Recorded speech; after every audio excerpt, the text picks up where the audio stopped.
আবহাওয়া তুলনামূলক ভালো থাকায় মধ্যরাতের বেশ খানিকটা আগে থেকেই পর্তুগালের রাজধানী লিসবনের গির্জাগুলোতে ভিড় বাড়ে খ্রিস্টান ধর্মের অনুসারীদের। স্থানীয়দের পাশাপাশি লিসবনের ঐতিহাসিক গির্জাগুলোর প্রার্থনায় অংশ নিতে আসেন অন্যান্য দেশের খ্রিস্টান ধর্মাবলম্বীরাও। ঘড়িতে রাত 12টা বাজতেই শুরু হয় বড়দিনের মূল আনুষ্ঠানিকতা। প্রার্থনায় যোগ দেন যীশুখ্রিস্টের অনুসারীরা। এবছরও লিসবনের সবচেয়ে বড় প্রার্থনা হয় ঐতিহাসিক লিসবন ক্যাথেড্রালে। সাধারণ নাগরিকদের পাশাপাশি প্রার্থনায় অংশ নেন রাষ্ট্রীয় গুরুত্বপূর্ণ ব্যক্তিরা।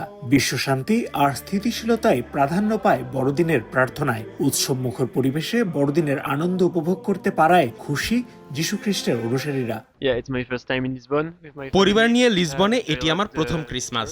দারুণ উপভোগ করছি। ইউরোপের সবচেয়ে ঐতিহ্যবাহী গির্জায় প্রার্থনার পাশাপাশি ক্রিসমাস মার্কেট ঘুরে দেখার অভিজ্ঞতা অসাধারণ। সেই সাথে আবহাওয়াও বেশ চমৎকার। পরিবার ছেড়ে এটি আমাদের প্রথম ক্রিসমাস, কিন্তু এখানকার পরিবেশ খুবই উপভোগ্য। ঐতিহাসিক একটি গির্জায় প্রার্থনার সুযোগ পেয়ে আমাদের বেশ ভালো লাগছে। হার্টের যত্নে বিশ্বসেরা ক্যানোলা তেল এখন বাংলাদেশে।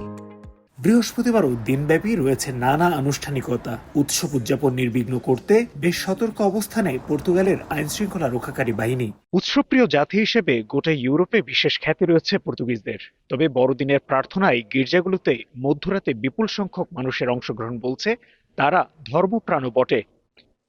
তবে এবারে বড়দিনের প্রার্থনায় একটাই প্রত্যাশা, গোটা বিশ্বে শান্তি ও স্থিতিশীলতা ফিরবে। তারিকুল হাসান আশিক, সময় সংবাদ, লিসবন, পর্তুগাল।